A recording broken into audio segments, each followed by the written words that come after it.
Senator Ted Cruz sits on the Senate Judiciary Committee. He was part of President George W. Bush's 2000 Florida recount team. And Senator, it's always an honor to have you on this program. Thanks for being here. Good morning, Maria. It's good to be with you. First, assess where we are. You heard this weekend what we saw in terms of President-elect and Vice President-elect from the media. What do you believe is the status of this race? Well, I think that is way premature. At this point, we do not know who has prevailed in the election. The media is desperately trying to get everyone to coronate Joe Biden as the next president. But that's not how it works. The media does not get to select our president. The American people get to elect our president. And at this point, we've got numerous states that are very closely and vigorously contested, from Pennsylvania to Georgia to Arizona to New Mexico to Michigan to Wisconsin. In all of those states, there are serious disputes about the vote totals.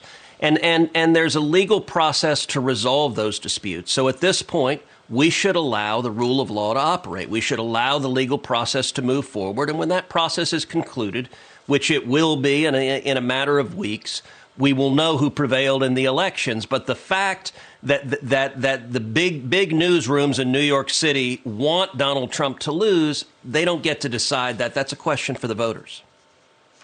We are looking at multiple recounts in multiple states. We just heard from Rudy Giuliani. He's going to be dropping a lawsuit in Pennsylvania tomorrow. Other lawsuits throughout the week. He said by the end of the week, he'll have 5 lawsuits, and there are 10 states, he says, that are potentially stolen.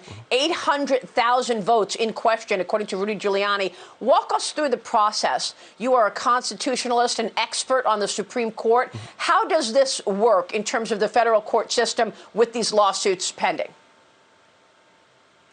Well, we've seen multiple lawsuits already filed. I expect there will be more lawsuits filed, probably in each of those states that I mentioned, and maybe more.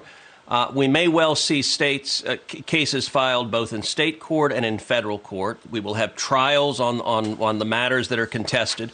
And the purpose of a trial is to hear evidence. We're hearing lots of allegations of a dead person voted. We heard a report from one county in Michigan where the election software mistakenly counted 6,000 votes that were cast for Donald Trump. It switched them to Joe Biden. Now, they apparently caught that. But that same software is used in 47 counties throughout Michigan.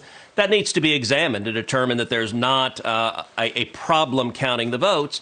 And the legal process is how you resolve those questions. You know, one of the frustrating things, just as an American watching this, is you hear all these allegations of what's going on, and it's hard to know what the facts are. It's hard to know what the truth is. Well, we have a process for ascertaining the truth, which is that you can go and present evidence and test it in a court of law, and then those appeals will go up both through the state appellate system and the federal appellate system, and this case could very easily end up at the U.S. Supreme Court.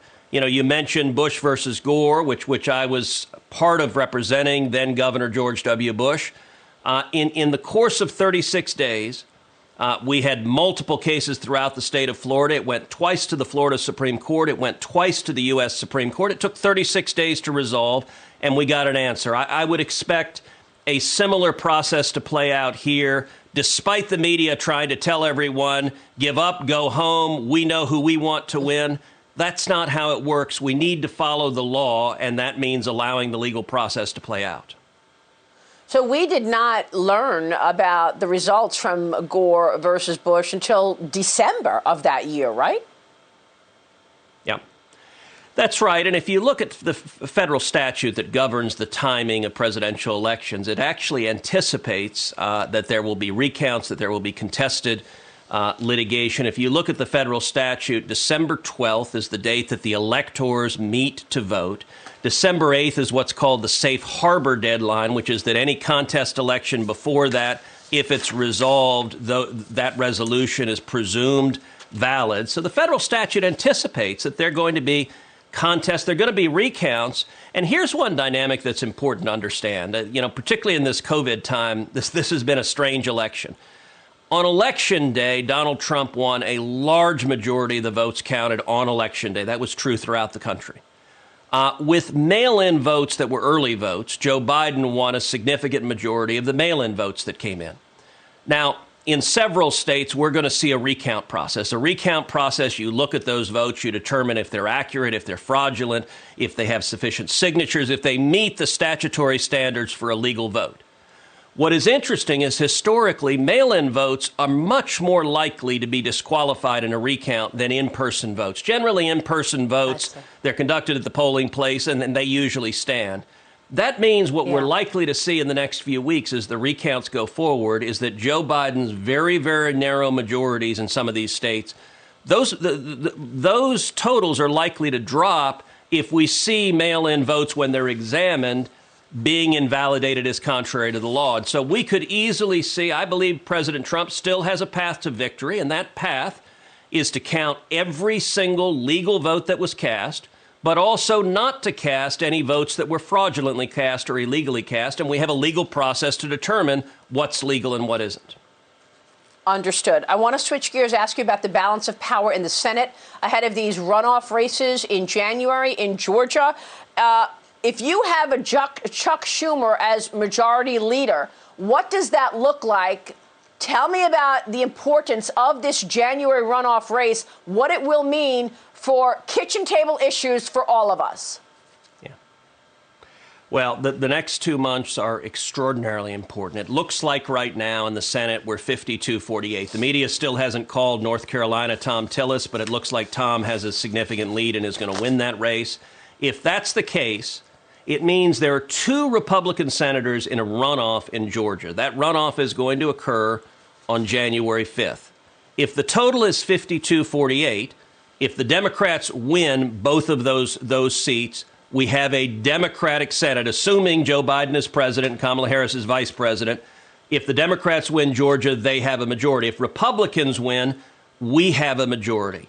I cannot overstate how important to the country those 2 seats are. I'll be traveling to Georgia. I've spoken with both David Perdue and Kelly Loeffler, the 2 senators. I've told them I'm all in. Anything I can do to help, the answer is yes.